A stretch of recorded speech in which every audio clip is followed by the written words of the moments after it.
Welcome back to Fusty Stories. Don't forget to like, subscribe, and get ready for another story you won't forget. Let's dive back to the story. It was a cold Saturday morning in Hyde Park, London. The leaves danced lightly in the wind, and pigeons hopped near the benches. Kingsley Cole, the billionaire CEO of Cole Dynamics, sat silently on a weathered bench wearing his expensive but understated gray coat. For the first time in years, he wasn't thinking about meetings or mergers. He was simply lost in the emptiness of success. His phone buzzed, but he ignored it. Then, out of nowhere, a small voice broke through the silence. "Excuse me, sir. Could you be my dad for just one day in school?" He turned to see a little girl, no older than 5, with curly dark hair and the widest brown eyes he had ever seen. Amelia Parker clutched a paper cup of melted ice cream. She looked at him with a mixture of hope and innocence that disarmed him. For a moment, Kingsley thought she was joking, but her trembling lips told a different story. "Everyone else will come with their dad," she whispered, "and I don't have one." Kingsley's chest tightened. He'd built empires, negotiated billion-pound deals, but this tiny voice asking for love made him feel helpless. "What's your name, sweetheart?" he asked softly. "Amelia," she said, "and my mom said not to bother anyone, but I saw you sitting alone." For the first time in years, Kingsley smiled, unaware that his life was about to change forever. Across the street, Grace Parker, a waitress at a modest cafe, was rushing orders when she glanced out the window and froze. There was her daughter, talking to a strange man in an expensive coat. Panic flared in her chest as she dropped her tray and sprinted across the road, shouting, "Amelia, step away." Kingsley stood, startled, his hands raised slightly to show he meant no harm. "Ma'am, it's all right," he said calmly. "She just asked me something." Grace didn't let him finish. Her voice shook as she pulled Amelia behind her. "She's just a child. Don't talk to strangers, baby." But as Grace knelt to scold Amelia, she saw tears welling up in the little girl's eyes. "Mummy, you look lonely," Amelia said softly, "and I just wanted someone to come to my school." Grace's heart broke a little. Kingsley, sensing her shame and exhaustion, spoke again gently. "She didn't bother me. In fact, she made my day." Grace's sharp reply softened into apology. "I'm sorry. Things have been hard." Kingsley nodded, understanding more than she knew. "If it's all right," he said, "I'd like to keep my promise, just for one day." Grace's eyes widened. "You're not serious," she whispered. "I never joke about promises," he replied. That evening, Grace sat at the kitchen table in their small flat in Camden, staring at a cup of tea that had gone cold. Amelia sat across from her, swinging her legs. "Mummy, please." He said he'd come, she begged. Grace rubbed her temples. "Sweetheart, people like him don't just help strangers. Billionaires have their own lives." But Amelia's hopeful eyes wouldn't let her say no. With a sigh, Grace whispered, "All right, he can come for the rehearsal, but I'll be there every second. Understand?" Amelia squealed in delight, hugging her mother tightly. Meanwhile, Kingsley sat in his penthouse apartment, staring at the small pink bracelet Amelia had given him before they left the park. For years, his world had been marble floors and polished silence. But now he was thinking about a child's laughter echoing in a school hall. Something inside him stirred, a longing he didn't recognize. The next morning, his assistant nearly fainted when he asked for his schedule to be cleared.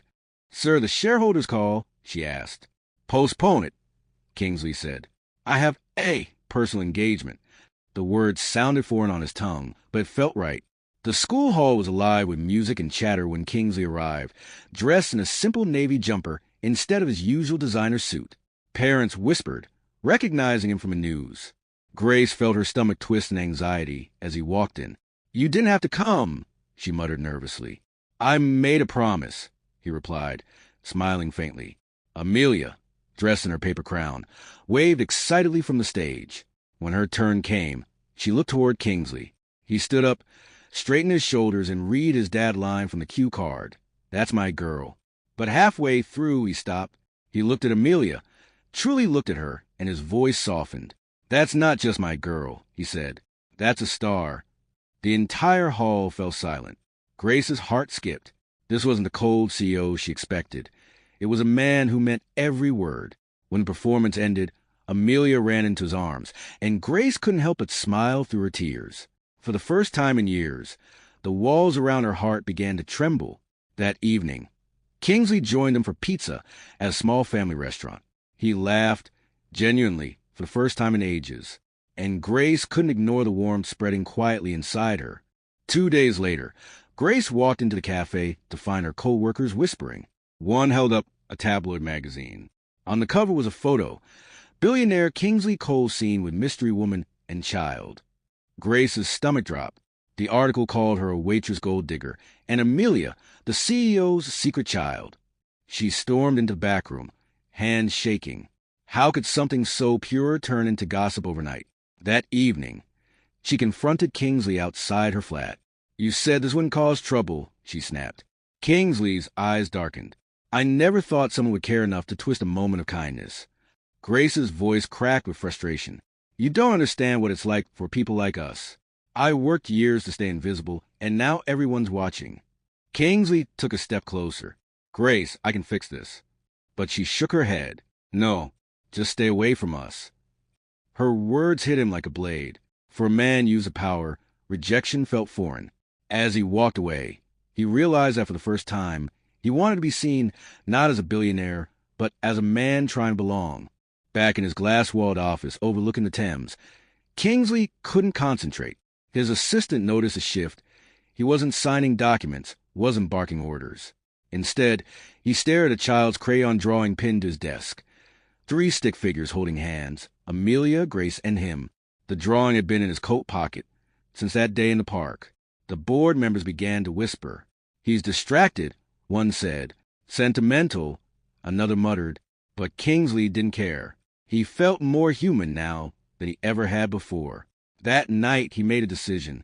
He called his PR team and told them not to release the prepared press statement distancing himself from Grace and Amelia. If anyone asks, he said firmly, tell them the truth. I care about them. His manager panicked. Sir, that could damage your image. Kingsley's reply was quiet but fierce. Then let it. For years, his empire had been built on cold perfection, but now he wanted something real, even if it broke him. The next morning, Grace was startled by a knock at her door. She opened to find Kingsley standing there, holding a grocery bag instead of his usual briefcase. I didn't come to talk, he said softly. I came to help. Grace frowned. You don't have to. I want to, he interrupted. He walked past her into the small kitchen, awkwardly unpacking ingredients. I looked up how to make spaghetti bolognese, he said with a shy smile. Grace stared at him, speechless. The powerful CEO was in her kitchen, struggling to open a tin of tomatoes. As the smell of food filled the flat, Amelia skipped into the room and hugged him tightly. You came back, she squealed. Kingsley knelt, brushing a curl from her face. I told you I would, didn't I? That night, the 3 of them ate together, laughing between bites. For Grace, the tension melted away little by little. For Kingsley, the laughter filled a hollow space he never knew existed. After dinner, Grace found him quietly doing the dishes. Why are you doing this? She asked softly. His voice was steady. Because you and Amelia make me feel like a man again, not a machine. The next morning, the media was relentless. Paparazzi camped outside Grace's flat, snapping photos of her and Amelia leaving for school. Is he Amelia's father? One shouted. Did he buy you this apartment? Grace's patience broke. Leave us alone, she yelled. Kingsley arrived moments later, shielding them with his coat as they hurried to his car.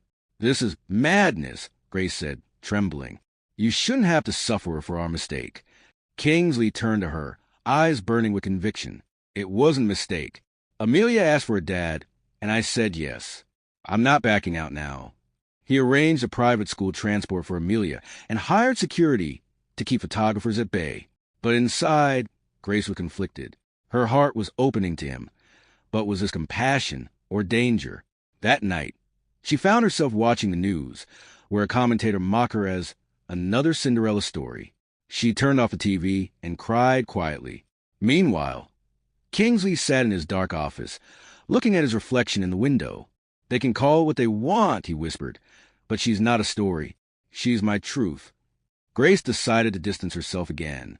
I can't let my daughter grow up in the spotlight, she said, handing back the bracelet Kingsley had given Amelia. You've done enough. Kingsley's throat tightened. You're punishing me for caring, he said quietly. I'm protecting her, Grace replied. She turned to leave, but his words stopped her. Grace, I was that lonely kid once. Money didn't fix it. Love did. Her heart ached, but she kept walking. That night, Kingsley sat in his car outside their flat, watching the lights go out one by one. He thought of Amelia's laughter, of Grace's trembling voice, of how alive they made him feel. Then he made a choice. He drafted a statement to the media declaring that he would not be discussing his private life further, but he would also not deny his connection to Grace and Amelia. The next morning, tabloids screamed, Kingsley Cole refuses to deny family rumors. His board demanded explanations. He simply said, some things are worth the noise. 2 weeks later, Grace received an envelope at the cafe. Inside was a handwritten note and a small velvet box. The note read, I didn't fall for you by accident, Grace. I found peace where I never thought I would. At your table, in your laughter, in your daughter's hope. I'm sorry for the chaos I brought, but I'd rather fight for you than live another day without meaning. Kingsley. Tears blurred her vision as she opened the box. Inside was a small pendant shaped like a heart, engraved with the words, for the family I didn't know I needed. That evening, she found Kingsley waiting outside the cafe. You're stubborn, she whispered. And you're scared, he replied. She smiled faintly through her tears. Maybe we both are. Then, for the first time, Grace reached out and took his hand, not as a billionaire and a waitress, but as two broken souls finding their way home. The days that followed were quieter. Grace and Kingsley began meeting for short walks after her cafe shifts. They talked about small things, the taste of coffee, the weight of exhaustion, the sound of Amelia's laughter echoing through the flat. Kingsley listened more than he spoke, which surprised Grace. Men like him, she thought, weren't supposed to have soft silences. But Kingsley was different now. He was learning to breathe outside boardrooms, learning that joy could come from watching a 5-year-old chase pigeons across a park. You make it look easy, he said one day. Grace smiled sadly. It's not, but I try because she deserved the world. When he walked her home that evening, Amelia ran to greet him with a handmade card that said, Thank you for coming back. He laughed, his heart warming at the sight. Grace stood behind her daughter, eyes soft but uncertain. You don't have to stay in our lives, she said quietly. Kingsley's gaze held hers. Grace, I don't want to visit your life. I want to be part of it. For the first time, she didn't look away. The air between them shifted, heavy with understanding. Something fragile but real was being built, brick by brick, heart by heart. The following week, a journalist ambushed Kingsley outside his London headquarters. Is it true you're adopting the child? Is she really yours? The flash of cameras blinded him, but his voice remained calm. Amelia Parker is not my biological daughter, he said firmly, but she's family to me, and Grace is the most genuine woman I've ever met. Reporters gasped. His PR team panicked. But in that moment, Kingsley didn't care about image. He cared about truth. Across the city, Grace watched the broadcast on her cafe's small television. Tears welled in her eyes. No man had ever defended her so publicly before. That evening, when Kingsley showed up at her door, Grace didn't know what to say. You shouldn't have done that, she whispered, though her heart fluttered. Maybe not, he said, but I meant every word. They stood in the doorway, the quiet between them alive with emotion. You risked everything, she said. He smiled faintly. Some risks are worth the peace they bring. For the first time, Grace realized she wasn't alone in her struggle anymore. Someone was finally standing beside her, unafraid of the world's judgment. The long-awaited day of the school performance arrived. Grace helped Amelia into her tiny princess dress, smoothing every wrinkle with trembling hands. Kingsley stood by the door, holding a bouquet of yellow tulips, Amelia's favorite. When they entered the hall, parents whispered, pointing at the billionaire who now looked completely out of place in his rolled-up sleeves and shy smile. But Kingsley didn't care. When Amelia stepped onto the stage and began her song, his eyes filled with pride. She looked toward him and beamed, mouthing, Hi, Daddy. Grace caught the moment, her chest tightening. After the performance, Amelia ran straight into Kingsley's arms, her laughter echoing through the room. You came. You really came, she squealed. Always, he whispered, kissing her forehead. Later, as the crowd dispersed, Grace pulled him aside. You didn't have to go this far, she said. voice breaking. You're making it harder for me to pretend this isn't real. Kingsley took her hands. Then stopped pretending. And in that small, crowded school hall filled with paper crowns and laughter, Grace Parker's guarded heart finally cracked open. Just when everything seemed perfect, the media struck again. A tabloid headline screamed, "Cole's charity scandal, Billionaire's fake family?" Old photographs were twisted into lies, claiming Kingsley was using Grace and Amelia to soften his image. Grace was devastated. "We can't live like this," she said tearfully. "Every step we take, someone's watching." Kingsley clenched his fists. "I'll fix it." "No," she replied, voice shaking. "You can't buy peace, Kingsley. You can only live it." But the attack cut deep. Investors questioned his judgment. Friends distanced themselves, and the public grew divided. Through it all, Kingsley refused to release a single statement. "The truth doesn't need defending," he told Grace. Yet she could see the exhaustion behind his eyes, the toll of choosing love over reputation. One night, she found him on her doorstep, drenched in rain, his voice barely steady. "If you ask me to go, I will," he said. "But please don't." Grace's answer was to pull him into her arms, her tears mingling with the rain. "You're already home," she whispered, determined to protect his new family. Kingsley held a private meeting with his board. "You can remove me if you must," he declared, "but I won't live a lie." His voice echoed across the room, silencing men twice his age. "For years, I built towers made of glass," he continued, "but I forgot what it meant to have something solid, something human." The boardroom fell quiet. Then one elderly member finally spoke. "A man who remembers his humanity is worth following." The vote to remove him was withdrawn. Meanwhile, Grace received an unexpected apology from the journalists who had first leaked their story. "We were wrong," she admitted. "He's not what the world thinks." Grace smiled faintly. "I know." That night, Kingsley returned home exhausted. Amelia climbed onto his lap and handed him a small, glitter-covered card that said, "You're my best daddy ever." He hugged her tightly, his throat tightening. Grace watched from the kitchen doorway, tears in her eyes. For the first time in years, her home felt full, alive with laughter, trust, and love. Just as life began to settle, Amelia fell sick. Fever, coughing, sleepless nights, it all came suddenly.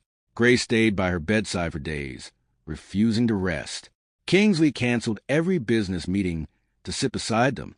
In the dim hospital room, he held Amelia's hand, whispering stories about brave girls and kind giants. "You're my brave girl," he said. Her small voice replied weakly, "Don't leave, Daddy." He smiled through his tears. Never. When the doctor finally came with good news, Amelia would recover. It felt like the whole world had exhaled. Grace broke down in relief, her body trembling. Kingsley wrapped his arms around her, holding her close. "You don't have to carry everything alone anymore," he whispered. She looked up at him through tears. "And you don't have to hide behind your walls." In that quiet hospital corridor, they both realized how much they needed each other, not out of convenience, but out of love that had been tested and proven true. Weeks passed and peace returned. One evening, as the sun set over London, Grace found Kingsley in the hospital garden with Amelia, feeding pigeons. The golden light bathed them, turning the moment into something almost holy. "Mummy!" Amelia shouted. "Daddy says he has a question." Grace laughed, walking closer. Kingsley stood, nerves visible in his eyes. He knelt, not in his usual tailored arrogance, but in humble sincerity. "Grace Parker," he said softly, "you turned my empty world into a home. You and Amelia gave me a family I didn't know I needed. Will you marry me?" Grace froze, tears flooding her eyes. Amelia gasped, clapping her hands. "Say yes, Mummy. Please." Grace covered her mouth, overwhelmed. "Kingsley, are you sure?" He smiled. "I've never been more certain of anything." She dropped to her knees, pulling him into a trembling embrace. "Yes," she whispered against his shoulder. 1,000 times yes. The hospital garden erupted in applause from nurses and patients watching from the windows. In that sacred silence that followed, Kingsley realized that this moment, not power, not wealth, was the true victory of his life. Their wedding was small but perfect. Instead of grand halls and celebrity guests, they held it in Grace's backyard in Camden. Fairy lights glowed softly under the night sky. Amelia scattered petals down the aisle in her little white dress, giggling with joy. Kingsley waited beneath the floral arch, his eyes never leaving Grace as she walked toward him in a simple ivory gown. When she reached him, he whispered, "You're the most beautiful thing I've ever seen." She smiled. "You're looking at your piece." During his vows, Kingsley's voice broke. "The day Amelia found me on that bench, I didn't know I was lost, but she saw me, and saying yes to her, just for one day, was the best decision of my life." The guests clapped through tears. Grace's vows were tender and raw. "You were never pretending," she said. "You were becoming. And today, we are no longer make-believe, we are real." When they kissed, the wind carried laughter, music, and promises that felt eternal. Married life brought new lessons. Kingsley learned how to cook pancakes badly, how to braid Amelia's hair even worse, and how to live without bodyguards trailing every move. Grace taught him patience, humor, and the art of sitting in silence. They bought a small house just outside London with a garden full of sunflowers. On weekends, Kingsley traded board meetings for family picnics, and he found that laughter could be louder than success. But the true joy was in the ordinary moments. Amelia running into his arms after school, Grace humming in the kitchen, the warmth of shared breakfasts. The billionaire who once owned skyscrapers now cherished burnt toast and bedtime stories. "Do you ever miss it?" Grace asked one evening. Kingsley smiled, pulling her close. "No," he said softly, "because this is everything I was searching for." Years later, on Amelia's 10th birthday, she asked the same question that started it all. "Daddy, do you still remember when I asked you to be my dad for one day?" Kingsley laughed, pulling her into a hug. "How could I forget? You changed my life with that question." Grace watched him from the doorway, her heart overflowing. The house was filled with family, laughter, and light, the very things she once thought she'd never have. As the night drew quiet, Kingsley looked around at his wife and daughter, realizing that everything he ever needed was right there. He kissed Grace's forehead and whispered, "Thank you for saying yes, both of you." She smiled, resting her head on his shoulder. "We didn't choose you, Kingsley," she murmured. "You chose love." And with that, the man who once sat alone on a park bench now had everything he never dared to dream, a forever family built not on wealth, but on one little girl's innocent wish. That's all for today. Like, subscribe, and see you in the next episode. Stay tuned.